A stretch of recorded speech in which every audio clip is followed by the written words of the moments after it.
Bismillahirrahmanirrahim. Assalamualaikum warahmatullahi wabarakatuh. Al-Fatiha ila ruhi Sayyidina Habibina Syafi'ina Rasulullah Sayyidina Muhammad ibn Abdullah sallallahu alaihi wa ala alihi wa sahbihi wa sallam wa duriyatihi anna Allah ya'li darajati bil jannah wa yafa'una bi asrarihim wa anwarihim wa ilmihim wa qadhim barakatihim fi dini wa dunya al-akhirah ja'aluna min hisbihim yarzuquna mahabbatahum wa yadawqana ala millatihim ويشرنا في زمرتهم بالعافية والسلامة ثم الفاتحة صاحب الكتاب شيخ إبراهيم الغاني ثم إلى صاحب شرها يا صالح بن عمر دارت ثم حضرة الوالد الحبيب عبد الله بن محسن العطاس نفعنا الله بهم وبعلومهم لهم الفاتحة أعوذ بالله من الشيطان الرجيم بسم الله الرحمن الرحيم الحمد لله رب العالمين الرحمن الرحيم مالك يوم الدين إياك نعبد وإياك نستعين اهدنا الصراط المستقيم صراط الذين أنعمت عليهم غير المغضوب عليهم ولا الضالين آمين بسم الله الرحمن الرحيم نويت تعلما وتعليما وتذكرا وتذكيرا والنفع والانتفاع والإفادة والاستفادة بكتاب الله وسنة رسول الله صلى الله عليه وسلم والدعاء إلى الهدى والدلالة على الخير ابتغاء مرضاته وقربه وثوابه وحسن الخاتمة مع اللطف والعافية وصلاح العاقبة. بسم الله الرحمن الرحيم. Alhamdulillah Rabbil Alamin. Assalatu wassalamu ala ashrafil anbiya'i wal mursalin Sayyidina wa habibina wa syafi'ina wa maulana Muhammadin wa ala alihi wa sahbihi ajma'in amma ba'du. Wa ala musanniful kitab rahimahullah nafa'na bihi wa bi'ulumihi fid darain. Allahumma aftah qulubana futuhal arifin wa bihidmatika wansur alaina birahmatika ya arhamar rahimin. Ila anqal qala wa asbitat li awliya il karama wa man nafaha fambidat kalama. Dan tetaplah karamah bagi para wali, barang siapa menafikannya maka lemparkanlah ucapannya. Selanjutnya setelah bicara tentang a'imah, para mujtahid mutlak, kita imani pula masalah karomahnya para wali, bahwa kita wajib iman, wajib yakin adanya karomah bagi para wali-wali yang mulia dalam kehidupan beliau maupun setelah wafatnya beliau-beliau. Barang siapa menafikan karamahnya para wali, maksudnya tidak meyakini adanya karamah dari para wali, maka buanglah keyakinan tersebut. Jauhilah kelompok-kelompok yang tidak meyakini adanya karamahnya para wali. Karena karamah itu dari perkara apa? Jaiz. Allah boleh saja menjadikan perkara-perkara yang khawarik pada para wali-walinya Allah, pada hamba-hambanya Allah. Kalau pada Nabi namanya mukjizat, kalau pada para kekasih Allah namanya karomah. Bedanya apa karomah? Tidak ada karomah yang bisa membandingi mukjizat, nggak ada.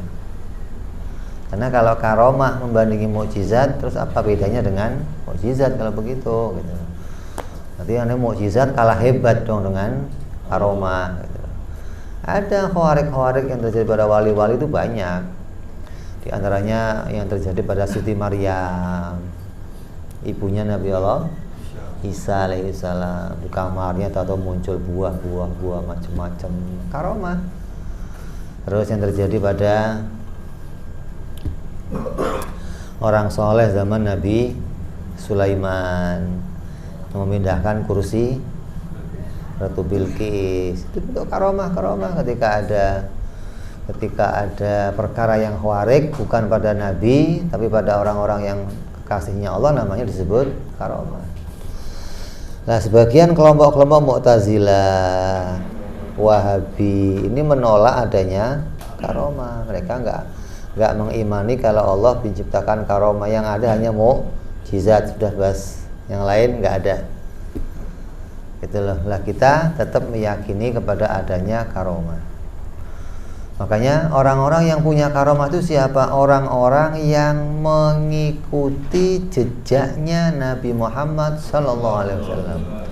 Akidahnya, syariahnya ikut Rasulullah, maka akan mungkin muncul karomah. Kalau enggak akan. Makanya ada Wahabi karomah. Wahabi punya karomah ada. Makan mie karomah ya. Mu'tazilah ada karomah. Enggak ada. Karena mereka dalam cara akidahnya enggak ikut Nabi SAW, maka enggak muncul, hal itu enggak muncul gitu loh. Jadi orang yang muncul karomah betul-betul murni, akidahnya sama, syariahnya sama, maka akan muncul hal-hal yang menjadi keajaiban-keajaiban yang dikhususkan oleh Allah Subhanahu wa taala. Kata Wahabi, ya kata Mu'tazilah apa? Kalau karomah itu ada, dunia hancur katanya. Wali ini minta, ya Allah jadikan gunung jadi emas. Wali ini minta, ya Allah jalan ini dibikin sawah. Wali ini minta, ya Allah kampung ini dibikin laut. Rusak semua dunia nanti kalau ada karomah. Jadi nggak ada karomah, nggak ada. Yang ada hanya mukjizat. Kenapa? Kalau mukjizat itu untuk nantang musuh, gitu loh. Ketika ada musuh yang nggak terima, nggak membenarkan, maka Nabi menantangnya dengan sebuah apa yang dia minta buktinya. Nah, baru muncul mukjizat. Nah, kalau wali-wali itu punya yang namanya khawarik, wah ya bisa remuk semua. Dia nggak punya musuh, tahu-tahu ngeluarin khawarik. Ya Allah, rumah jadikanlah kambing. Ya Allah, ya rusak semua nanti keadaan dunia. Mereka pahami karomah itu seperti itu gitu loh. Padahal yang namanya karomah, tidak ada wali-wali itu akan mengeluarkan karomah sembarangan, nggak ada. Wali itu ngeluarin karomah itu hal yang terdesak luar biasa, yang bagi dia hal yang aib yang harus ditutupi gitu loh.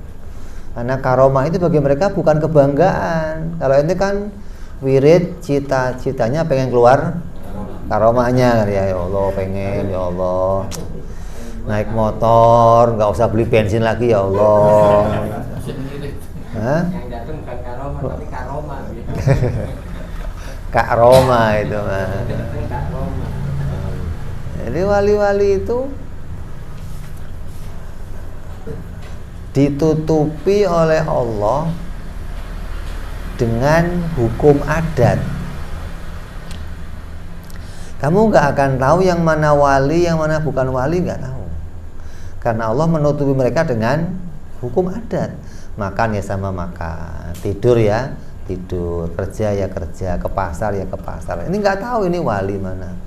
Kalau mukjizat Nabi jelas dia menampilkan mukjizatnya gitu. Walaupun Allah boleh aja mengutus Nabi nggak pakai, boleh. Bukan Nabi harus mukjizat. Kalau ada yang nantang baru pakai mukjizat. Lah Nabi Adam perlu mukjizat. Hah? Saya Nabi, nanti percaya. Anaknya semua, istrinya mau ngapain mukjizat? Ketika ada musuh-musuh yang nolak, baru Allah kirimkan mukjizat, gitu loh. Itu bukan terus, kalau Nabi ya harus punya mukjizat. Kalau ada musuhnya, kalau ada yang nantang, gitu loh. Nah kalau wali-wali diberikan karamah oleh Allah itu kekhususan dari Allah Subhanahu wa taala. Ketika mereka ada keadaan yang terdesak, ada keadaan yang kepepet, mereka bisa tuh minta sesuatu yang di luar kebiasaannya manusia gitu. Tapi ketika mereka nggak ada keadaan itu, ya mereka nggak ngeluarin, mereka nggak terus bentar-bentar karomah enggak. Lo kira jualan karomah, mereka enggak. Dan yang mengatakan wali ini karomah itu kan hanya artinya kesaksian orang-orang yang setelahnya. Dan walinya nggak ada yang ngomong saya punya, nggak ada. Wali begitu nggak ada. Kalau ada wali yang begitu pasti istijrat, itu bukan wali namanya. Orang alim ngaku dirinya alim aja nggak alim gitu kok, apalagi wali ngaku dirinya wali. Wali itu menyembunyikan dirinya. Jadi kita wajib iman kepada adanya para wali-walinya Allah, karena Allah boleh saja menjadikan seorang hamba sebagai kekasihnya Allah. Nah kalau bagi pendapat filsafat, apalagi nih, nggak ada, nabi aja nggak ada, apalagi wali. Artinya Allah mengutus seseorang itu nggak ada. Yang ada apa? Yang ada orang itu ibadah dengan rajin sampai pada titik tertentu akan datanglah kepada dia wahyu, akan datang kepada dia berita dari Allah. Nggak perlu Allah mengutus, nggak perlu. Jadi manusia itu siapa aja bisa jadi nabi gitu loh. Bukan hanya orang-orang tertentu kan di sini kita kan dikatakan di Johor Tauhid, ente mau ibadah 1000 tahun, mau sujud 1.000.000 kali nggak bakal jadi nabi, karena nabi itu bukan hasil usaha. Lah bagi orang filsafat, nabi itu hasil seperti karomah, nggak begitu gitu loh. Kalau karomah iya hasil usaha, ente mujahadah, ente menjadi orang-orang yang tekun dalam ibadah, menjadi orang-orang yang ahli zikir, maka mungkin ente diangkat jadi walinya Allah. Kalau nabi nggak bisa gitu loh. Kalau wali masih bisa diusahakan, bukan sebagaimana nabi. Jadi kita iman kepada wali-walinya Allah, kita iman kepada adanya karomah yang Allah jadikan pada para wali-walinya. Maka karomah bagi para wali adalah yang benar adanya. Artinya akal juga nerima itu jaiz, termasuk fi'lullah. Allah boleh aja menjadikan hal yang demikian. Hal ini sudah disepakati oleh 4 imam madhab, baik sewaktu mereka masih hidup ataupun setelah wafatnya, maka mungkin saja terjadi karomah. Bahkan setelah wafatnya para wali, karomah wali-wali itu semakin ditampakkan oleh Allah. Kalau masa hidupnya mungkin nggak nampak, pas setelah meninggalnya nampak waliannya. Artinya muncul keanehan, karomah. Ada hamba yang ditolong, ada hamba dapat syafaatnya, dapat pertolongannya, begini, ketemu sini. Ulama ahli hakikat mengatakan barang siapa yang karomahnya tidak tampak setelah wafatnya sebagaimana sewaktu hidupnya, maka kewaliannya tidak benar.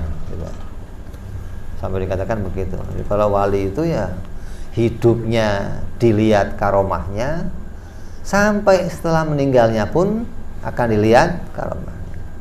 Seperti yang kita bicarakan di waktu ngaji ilmu fikih, ada jenazah mandiin dirinya sendiri, itu karomah, itu ngafanin dirinya. Gimana Pip? Jangan cerita gimana lah, namanya karomah, warik kok mau cerita gimana. Ada aja caranya Allah jadikan. Gitu. Imam Sya'rani rahimahullah berkata, sebagian syekh berkata kepadaku, Allah subhanahu wa ta'ala mewakilkan atau mengurus salah satu malaikat ke makamnya para wali-walinya untuk mengabulkan hajat-hajat mereka. Terkadang wali tersebut keluar dari makamnya untuk mengabulkan hajatnya orang-orang yang memohon. Jadi mereka tetap menjadi jalannya wasilah, baik masa hidupnya ataupun masa meninggalnya, gitu loh. Jika itu wasilah sama Habib Husin luar Batang, wasilah sama Habib Ali Kuitang, wasilah sama para wali-walinya Allah nih, maka mereka itu ketika mendengar hajatnya ente, mereka mintakan kepada Allah. Mereka juga berdoa kepada Allah agar Allah mengabulkan hajat-hajat orang yang berwasilah kepada mereka, gitu. Seperti siapa?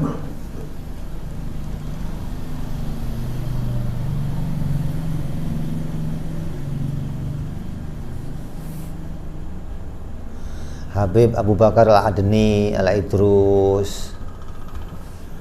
Ini wali-wali besar. Ketika masuk kota Aden, ya sama khutbil laban, walad Abdullah dakhal Aden.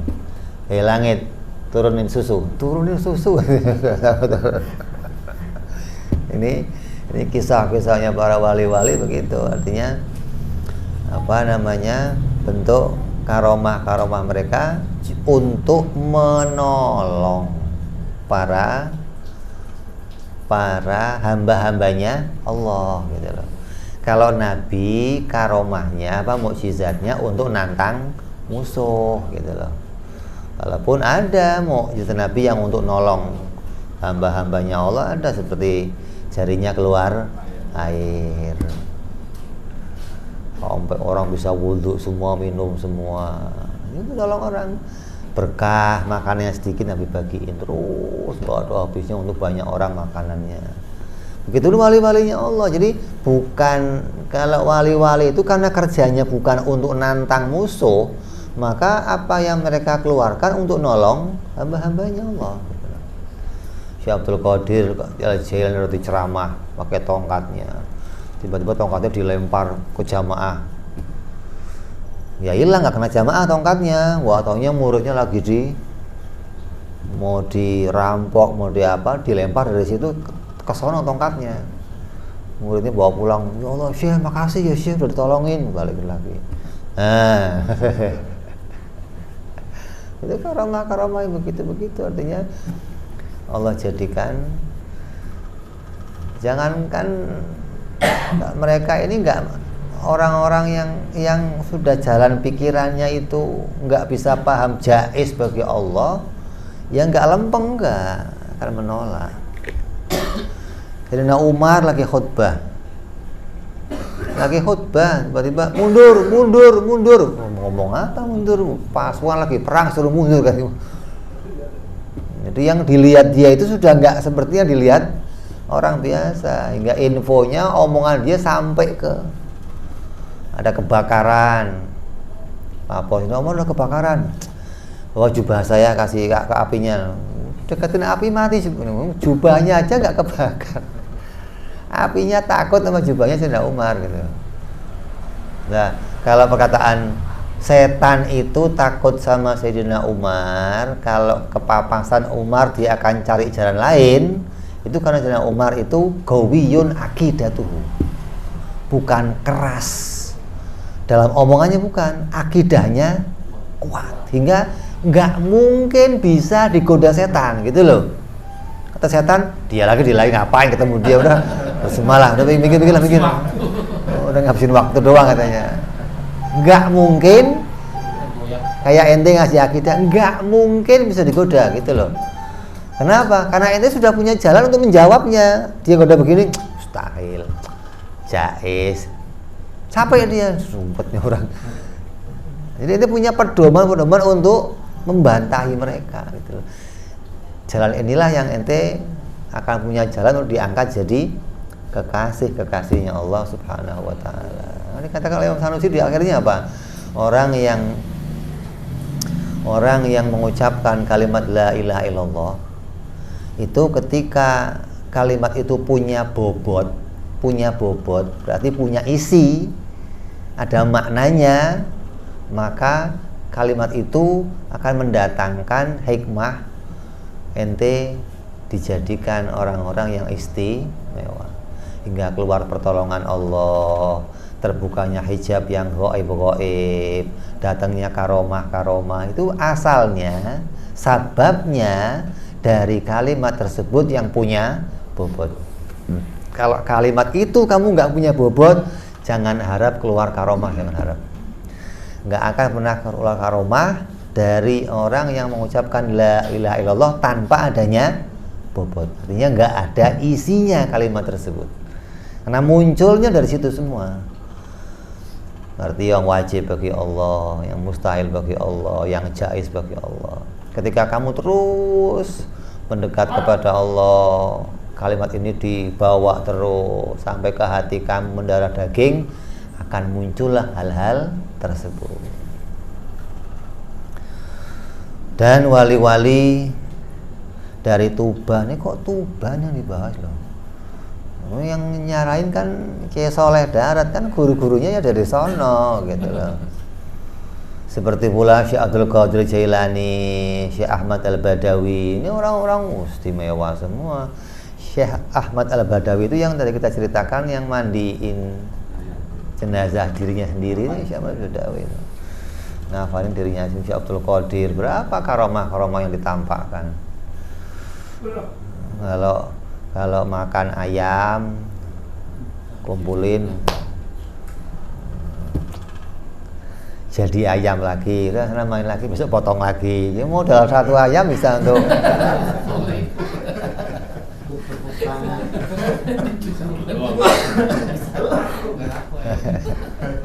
itu kalau ente udah ngirit lah, nggak usah pakai modal beli ayam lagi.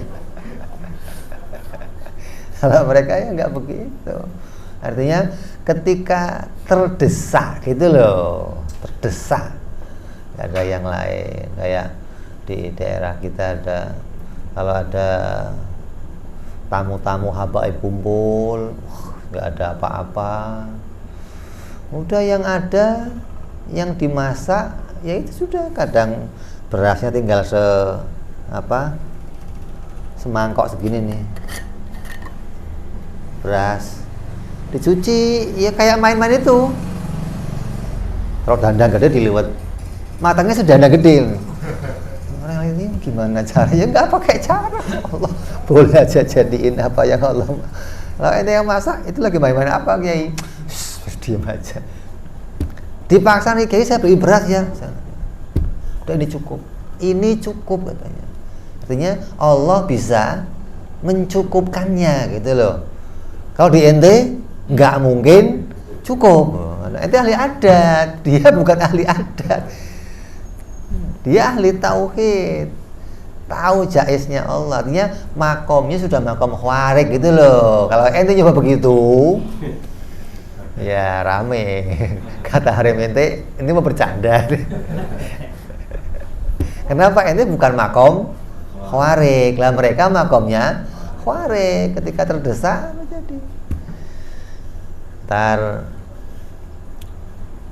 tamunya pesen, Pak Yai pengen makan itu burung dara, pengen makan burung ini. Oh iya, ke belakang dia ambil jagung, beras dikit taruh di nampan, datang burungnya, udah cukup segini, cukup ya, potong.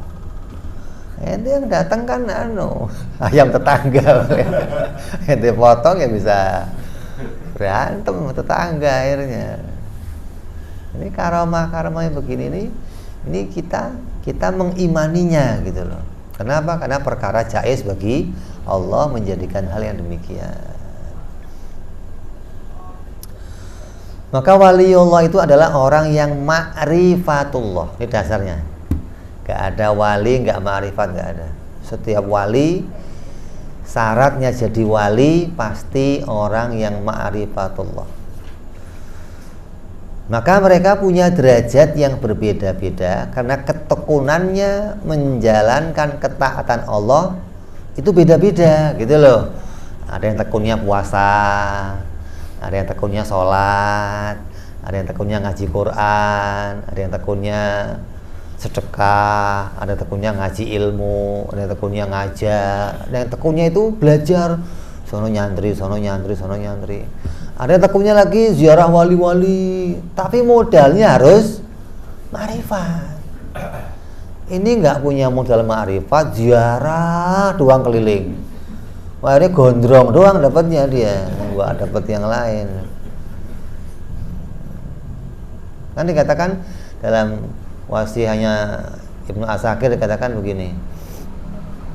Orang yang sibuk mengerjakan hal-hal yang wajib sampai meninggalkan hal-hal yang sunnah, maka dia dihitung udzur namanya. Udzur itu dimaafkan.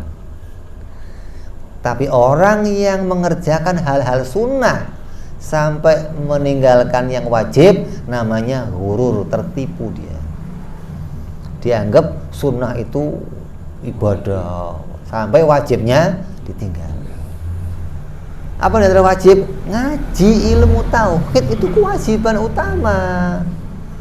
Ini fikihnya tekun, ngaji tafsir tekun, hadis tekun, tauhid nggak dikaji. Nah di akhir zaman sekarang ini yang diantara yang wajib lagi apa? Memperkenalkan kembali, mengajak orang kenal siapa itu Imamul Ahlu Sunnah, itu kewajiban. Imam Asy'ari, Maturidi, itu kewajiban. Ente kenalkan lagi, syuf, itu ngaji ilmu tauhid. Ini kenapa? Semakin banyaknya ahlul bid'ah di sekitar kita, hingga orang-orang awam udah nggak bisa lagi mengenali mana itu ahli sunnah wal jamaah. Mereka sudah kehilangan rel, kehilangan jalan untuk tahu siapa ahli sunnah wal jamaah. Maka berarti kamu sekarang punya kewajiban memperkenalkan imamul ahli sunnah wal jamaah. Mana sih yang disebut ahli sunnah indal ulama? Yang disepakati ulama ahli sunnah itu yang kayak apa? Kamu kenalkan.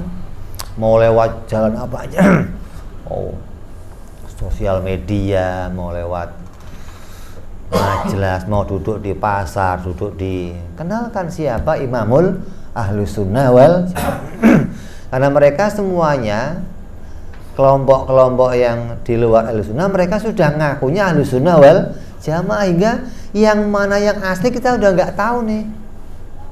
Pakaian kita dipakai mereka, kadang lebih tebal mereka, jubahnya 3, nggak terima 1, jubahnya 3, udeng-udeng udah kayak ban Vespa, bunder keluar, tebal gede, tapi nggak ada isinya apa-apa gitu loh. Hingga yang demikian membingungkan orang awam. Ini yang benar yang mana gitu loh. Jadi kewajiban kita diantaranya memperkenalkan kembali ini. Kok sampai ente sibuk ngurusin ini, sampai nggak sempat ziarah, sampai nggak sempat ngaji yang lain, ngajiin nggak undur, dimakfu ente, gitu loh. Tapi kalau ente sibuk yang lain, ngurusin pakaian, nggak sempat ngurusin orangnya, mendingan kerja di laundry aja ente, gitu. Dapat duit jelas enak gitu loh. Ini pakaian orang diurusi gimana? Emang kalau pakaian itu keren, pakainya orang ngeliat. Makanya ada ulama yang mengatakan Ustadz Habib yang menyampaikan ajaran ahli sunnah harus pakaiannya mewah seperti itu. Kenapa? Biar orang awam terpengaruh gitu loh. Wah ini kiai, wah ini habaib. Karena kalau mereka saja pakai itu dan dianggap oleh orang awam, ente enggak dianggap gitu loh. Jadi orang awam itu punya nilai dari apa yang dia lihat, bukan apa yang dia pahami, bukan. Orang awam itu yang kelihatan itu yang di mereka. Jadi kalau ente lihat ada orang yang pakai udeng-udeng habaib, wah ini memang pakaian mereka harus ditampilkan gitu loh. Artinya ada yang menyepakati seperti itu di akhir zaman ini. Lah yang enggak bagaimana? Yang enggak ikut thariqah guru-gurunya. Kayak tapi sekarang masih banyak yang YouTube nggak mau, di syuting nggak mau, sosial media nggak mau, apa adanya, ngaji ya ngaji, duduk nggak pulang-pulang. Sampai di syuting disebarin, jangan direkam, buat apa? Anu kayak yang mau ngaji ente apa ini? Yang mau ngaji, ya saya kayak ini nggak usah. Yang mau ngaji ente kok disuruh ngaji. Jadi beda zaman, beda cara dakwah. Lah mereka masih ikut cara dakwahnya para pendahulunya gitu loh. Sehingga mereka punya cara yang berbeda-beda. Lah kita harus terima semuanya, sudah cara kamu lah. Orang yang sudah punya cara lain, ya kerjakan yang kira-kira menurut kamu ini bermanfaat di zaman sekarang ini gitu loh. Bukan terus harus bertahan dengan cara mereka, sementara orang lain membodohi orang awam gitu loh. Orang awam yang banyak ini udah mulai nggak ngerti jalan mana untuk sampai ahlu sunnah wal jamaah. Bayangin orang mu'alaf baru masuk Islam, nggak ngerti ini saya mau kemana nih. Orang yang baru balik, saya mau kemana nih gitu loh. Generasi apa namanya? Z apa? Generasi Z. Apa sih Z itu? Gen Z. Setelah milenial. Oh. Sekarang ini anak-anak masih SMA lah. Sekarang anak-anak SMA itu Gen Z namanya. Apa itu Gen Z itu? Kalau milenial kan milenial. Ini ganti nama lagi dia. Gen Z. Oh, Z terakhir. Astagfirullah. Oh, generasi terakhir.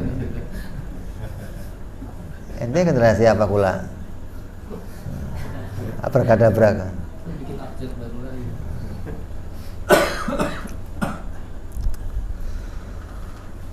Dan mereka adalah orang-orang yang menjauhi segala perbuatan maksiat.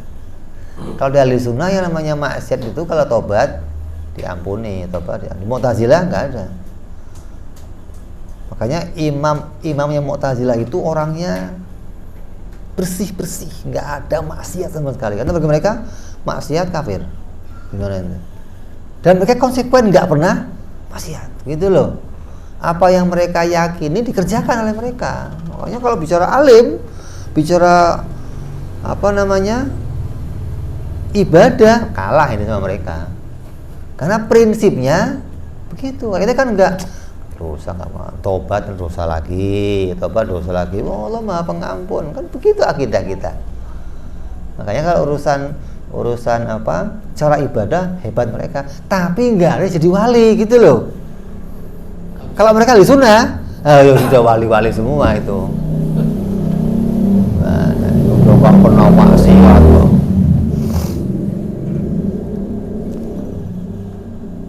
Maksudnya tidak pernah melakukan maksiat yang tidak disertai dengan taubat. Ahli sunnah begini, Mu'tazilah nggak boleh maksiat taubat yang penting enak banget. Tuhan nggak boleh ngampuni. Tuhan nggak boleh ngampuni. Nanti mengampuni dosa itu bukan jaiz bagi Allah, nggak boleh gitu. Karena taubat sekali, kalau diulang, ayo keluar kamu, nggak beres berarti kamu, gitu loh. Nah, kita kan nggak dosa, ya bisa. Kalau orang tobat apa? Sambel, pas sambel itu sekarang kapok, besok nanyain lagi gitu loh. Tomat itu. Nah. Tomat.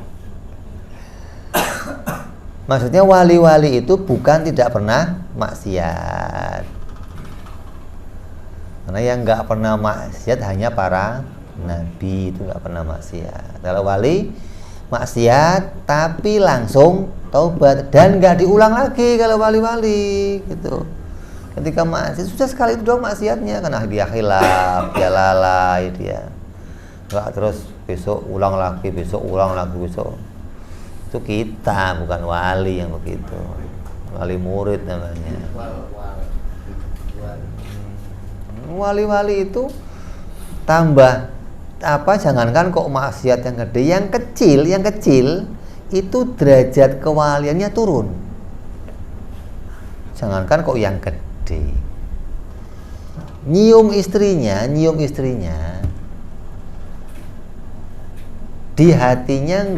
di hatinya lupa dengan niat soleh, turun derajatnya. Nyium istrinya, kok istrinya orang, istrinya sendiri. Istrinya orang nggak selesai udah.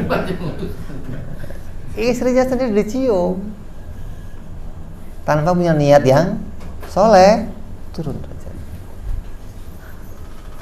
Jadi untuk jadi wali itu sudah betul hatinya beres, sudah. Ya betul-betul sudah ditata dengan keadaan yang beres.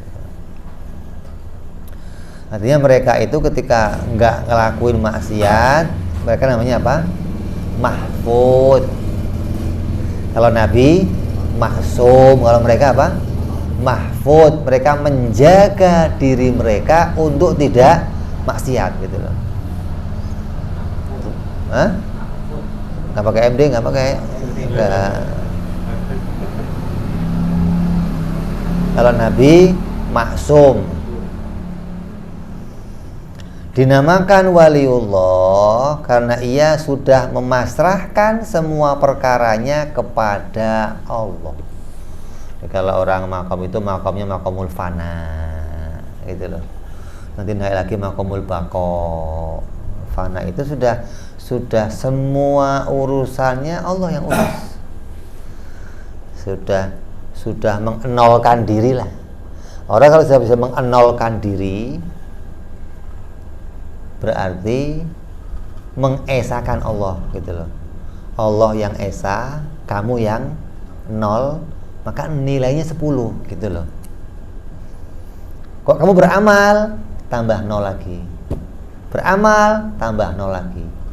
Nilainya tambah banyak tuh. Tapi kalau kamu punya amal, Allah kamu belakangkan, nilainya 01. Tambah ente punya amal, 0 depan tambah banyak, 0, 0, 0, 0. Tambah nggak punya nilai, gitu loh maksudnya. Tapi kalau ente memfanakan diri, Allah yang ente kedepankan, maka ente mengenolkan diri, maka akan muncul tuh 0 lagi di belakangnya, 0 lagi, 0. Tambah amal, tambah 0, tambah 0, terus punya nilai. Inilah mereka para wali-walinya Allah. Sama sekali tidak memiliki keinginan bersandar atau percaya atau bergantung kepada selainnya Allah. Hatinya hanya condong kepada kehendaknya Allah, dan hatinya hanya dihadapkan kepada Allah Subhanahu wa ta'ala. Orang-orang yang sudah hatta mereka berdoa, jangankan doanya kepada orang, doanya kepada Allah itu sudah nggak mengharapkan hajat dari doanya.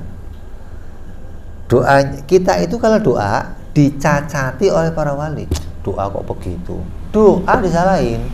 Apalagi sholat, ente doa minta sama Allah disalahin. Kenapa? Ketika ente minta, ente berharap dikasih yang ente minta. Itu nggak beres kata mereka. Berarti ente menganggap yang ente minta itu baik, yang diilmi Allah nggak baik. Oh jelek kata dia. Apa doa begitu? Doa itu nggak pernah mengharapkan apa yang ada dalam doanya, nggak ada. Doa itu betul-betul mengharapkan dirinya diakui sebagai hamba, ngakuin kefakirannya, ngaku itu doanya wali-wali begitu. Artinya betul-betul diisi dengan kepasrahan kepada Allah. Tugas saya doa, ya saya doa, gitu loh. Ketika dia minta sama orang, ya hanya ngomong, nggak ada harapan, nggak dikasih, nggak ada begitu, nggak ada, gitu loh. Anu Pak, itu tolong, nggak bisa Pak, asal orang, nggak ada hatinya. Artinya ketika apalagi kepada orang, mau kepada Allah aja dia apa yang dia minta itu sudah nggak diharapkan untuk diberi oleh Allah. Kenapa? Karena dia menggantungkan pada ilmunya Allah. Yang di ilmunya Allah sempurna. Dicontohkan siapa? Contohnya Nabi Ibrahim alaihissalam. Ketika mau dilempar ke api, udah ding di atas,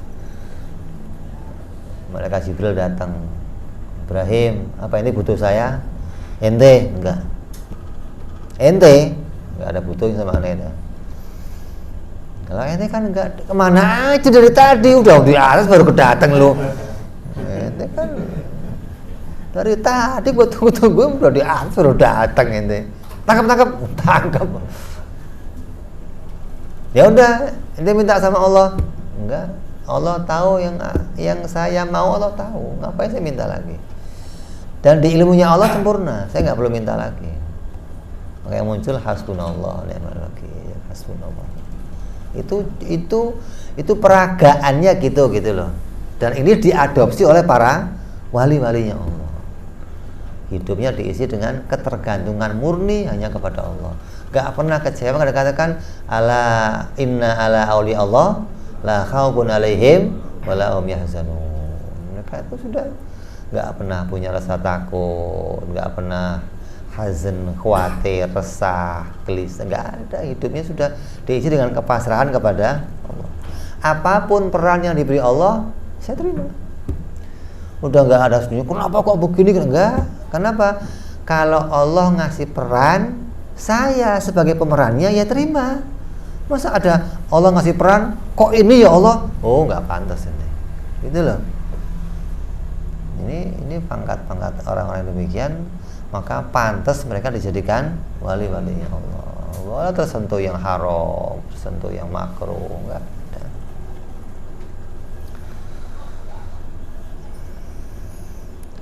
Maka karomah adalah sesuatu di luar kebiasaan yang muncul dari seseorang hamba yang memiliki kebaikan lahir dan batin, senantiasa mengikuti ajaran Rasulullah. Syaratnya nih, keluar dari sini nggak muncul karomah, nggak. Hatta ente baik, hatta nggak pernah maksiat ente, nggak akan muncul karomahnya. Gitu. Jadi iktikadnya, zahirnya, batinnya ikut jalan Nabi Muhammad SAW. Maka segala perilakunya sesuai dengan syariat Islam serta amal dan akidahnya benar, baru kamu bisa jadi wali-walinya Allah. Ini nggak ada pada kamu, jangan ngimpi mau jadi wali, jangan. Maka sebagian ulama bertanya, mengapa di akhir zaman ini banyak wali yang memiliki karomah, sedangkan di zaman sahabat tabi'in tidak banyak yang menampakkan karomahnya. Kalau cerita kesolehan, soleh mereka, ya dia nggak nutup kemungkinan orang akhir zaman lebih soleh dari awal. Bukan nggak mungkin, boleh aja, wong Allah jaiz bikinnya begitu, gitu loh. Bukan ulama-ulama sekarang nggak ada yang pinter ulama-ulama dulu, nggak, boleh aja ulama sekarang lebih pinter dari ulama yang dulu. Kenapa? Ulama dulu belum lihat kejadian yang sekarang. Yang sekarang udah lihat yang kadang ininya lebih cerdas dari yang dulu, gitu loh. Bisa jadi, bukan terus nggak mungkin.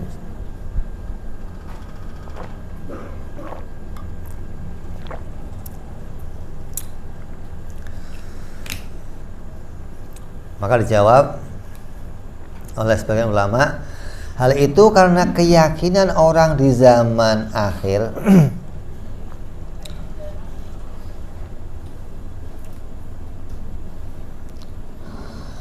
itu lemah, sehingga dikuatkan dengan karomahnya para wali agar mereka meyakini kebenaran ucapan dan perbuatan orang-orang soleh dan tidak menghinakan mereka. Berbeda dengan generasi A, bukan Z, bukan. Generasi Z apa? Generasi awal ini, as-sabiqunal awwalun. Berbeda dengan generasi yang terdahulu, sahabat, tabi'in yang keyakinan dan keimanannya pada orang-orang soleh sudah kuat sehingga mereka nggak butuh lagi pada karomah.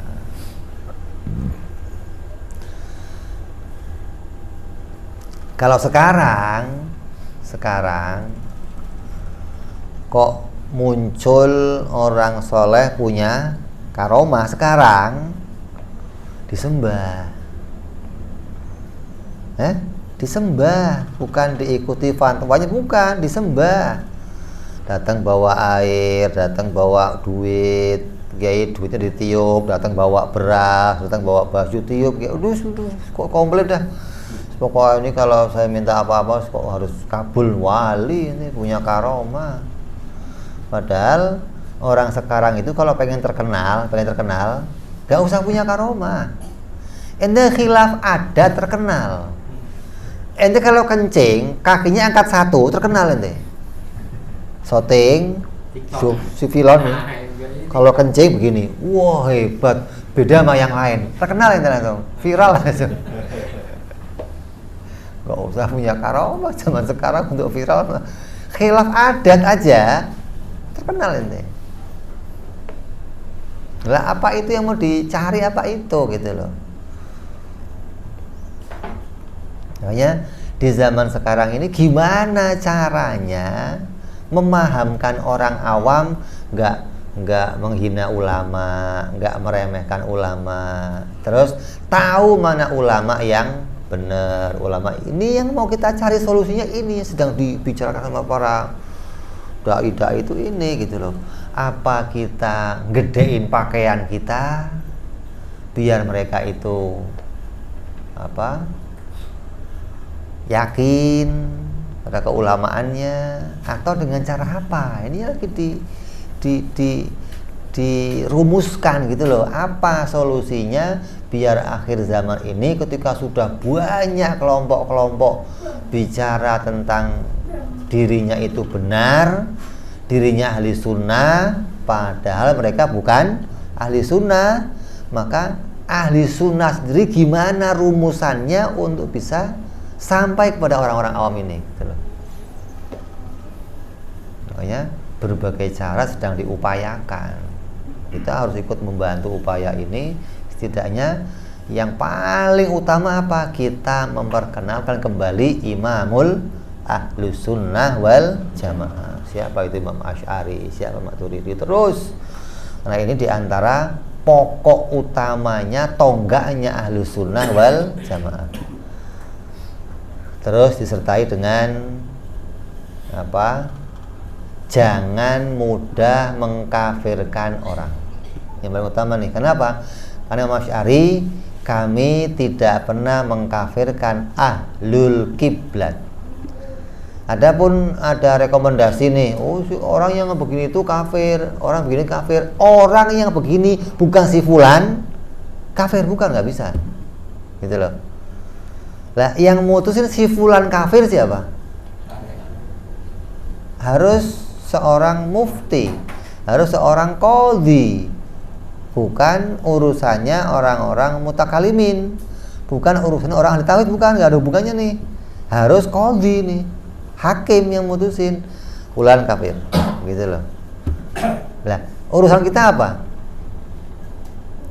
Mana yang benar, mana yang salah. Ini benar, ini salah. Hukumnya apa? Bukan urusan saya. Yang penting dia salah. Ukurannya apa? Keluar dari ahlu sunnah, selesai. Gitu loh. Jadi nggak ada urusan sama kafir. Ingat ini, hati kamu akan tentram ketika di hati kamu nggak pernah nyinggung bulan kafir atau enggak, tentram ente. Tapi ketika masih mereka begini kafir, mereka begini kafir, nggak ada. Hatta Mu'tazilah, hatta Syiah, hatta Wahabi itu nggak dikafirkan, nggak ada. Kenapa? Mereka ahlul kiblat, hanya mereka dikeluarkan dari ahlu sunnah, selesai, gitu loh. Karena urusan ahli kiblat itu kita nggak bisa macam-macam ini. Nabi yang tahu sendiri ini hatinya munafik, hatinya nggak iman Allah, rusak. Nabi nggak berani bunuh. Kenapa? Di lisannya sudah ngucapin 2 kalimat, selesai. Gitu loh. Ini harus kita jaga, gitu loh. Apalagi di akhir zaman seperti di mana orang dikit-dikit kafir. Kita nggak ikut andil, nggak ikut latah. Orang jangan ikut latah itu apa sih? Apa yang lagi begini kita ikut begini, itu latah namanya. Umi. Nah itu begitu. Udah kita ikut relnya mereka, para imamuna. Yang kita bicarakan itu perbuatan, pemikiran, bener apa enggak? Bener, kita ikuti. Salah, tinggalin, selesai. Pemikiran yang salah mana? Yang enggak pemikirannya begini salah, yang enggak begini salah. Lah, salahnya itu sampai derajat apa? Bukan urusan saya. Gitu loh. Selagi mereka masih syahadat, tetap kesalahannya enggak sampai mengeluarkan dari agama Islam. Kalau kesalahannya masih dalam batasan tidak melanggar ijma'ul umat. Beda nih. Ada ijma'ul ulama, ada ijma'ul umat. Ijma'ul umat itu nggak butuh ulama untuk mengatakan kafir, gitu loh. Kalau yang dilanggar ijma'ul ulama, butuh ulama untuk mutusin. yang dilanggar ijma'ul umat, berarti tiap umat bisa mengatakan kamu kafir. Gitu loh. Ijma'ul umat itu sesuatu yang dipahami oleh semua umat Islam. Paham? Dilanggar kafir. Apa contohnya? Hah? Allah itu Tuhan, Nabi Muhammad Rasul. Kok dikatakan bukan? Hukumnya apa? Yang ngafirin siapa? Semua orang bisa mengatakan dia kafir. Gitu loh. Kenapa? Melanggar ijma'ul umat. Artinya sesuatu yang bisa dipahami oleh semua umat Islam. Sehari sholat 5 kali, zuhur 4. Ini ijma'ul apa nih? Umat. Semua orang tahu sudah. Nggak ada yang khilaf, nggak ada nih. Semua umat Islam. Beda dengan ijma'ul ulama. Maka ini yang mutusin hanya para ulama, gitu loh. Allah sifatnya 20, Allah nggak bertangan, Allah nggak di atas. Ini ijma'ul ulama, gitu loh. Jadi ada hukum yang diketahui oleh seluruh umat Islam, ada hukum yang hanya diketahui oleh para ulama. Jadi ketika yang dilanggar hal-hal ini, kita bisa mengatakan, oh kamu keluar. Selagi nggak ini, tidak pernah kita mengkafirkan, gitu loh maksudnya. Kecuali yang mengkafirkan ya biar mereka yang punya hak untuk, kita hanya pada kondisi benar atau salah, begitu aja. Yang benar artinya yang masih dalam ahli sunnah kita pakai, yang keluar jangan kita ikuti. Seperti ini tadi kan, orang yang mengatakan karomah nggak ada, jangan ente ikuti. Kafir nggak urusannya, bukan urusan saya. Jangan kamu ikuti, lemparkan akidahnya, jangan ikuti orangnya, selesai. Gitu loh. Mana ada keputusan sini kafir? Apa nggak ada keputusannya? Jadi kita ikut akidahnya Ahlussunnah wal Jamaah, maka hati kita akan tentram, hati kita akan tenang. Jadi kalau saya sholat gimana? Sholat sama siapa aja, orang Islam, imam, selesai. Gitu loh, tentram ente kan. Kalau enggak, ntar kafir. Wah, ribut dah ente. Mau sholat bingung, mau berjamaah bingung. Nah, ini begitu. Ketika di hatinya masih ada pemahaman, masih ada keyakinan mana orang Islam yang kafir, mana orang Islam yang mau orang Islam kok kafir, mana ada orang Islam kafir. Berarti kan itu berlawanan Islam, tapi kan nggak bisa kumpul Islam sama kafir, gimana sih? Ya, jadi untuk jadi seorang wali syaratnya harus ma'rifatullah, tidak ngelakuin kemaksiatan, melakukan segala macam kebaikan, hatinya berserah diri kepada Allah, hatinya bersih. Kalau dalam Dasuki, wali-wali itu ada 4 syarat. Yang pertama apa? Ma'rifatullah. Yang kedua, ngerti hukum-hukum syariat. Yang ketiga, hatinya welas asih sama orang-orang miskin. Yang keempat, hatinya welas asih sama orang-orang bodoh yang nggak kenal Allah. Ya, ma'rifat, ayo ma'rifat. Itu wali-walinya Allah. Itu yang di dalam kitab Ad-Dasuki demikian. Jadi ini yang kita kaji hari ini tentang kewalian Allah. Terus berikutnya akan kita kasih lagi nanti urusan sam'iyat, perkara-perkara yang berkaitan dengan yang kita imani, yang asalnya nggak bisa kita pikir, tapi asalnya harus bersumber dari beritanya Nabi Muhammad Sallallahu Alaihi Wasallam. Ini kita akan kasih insya Allah nanti setelah Lebaran. Karena kan minggu depan nisfu Sya'ban, tanggal 24, 25 nisfu Sabtu, malam Ahad. Iya, nisfu. Makanya Rabu kan pulang anak. Berarti Sabtunya lagi kita penutupan. Karena Sabtunya lagi udah puasa. Gitu loh. Awal Maret kita penutupan insya Allah.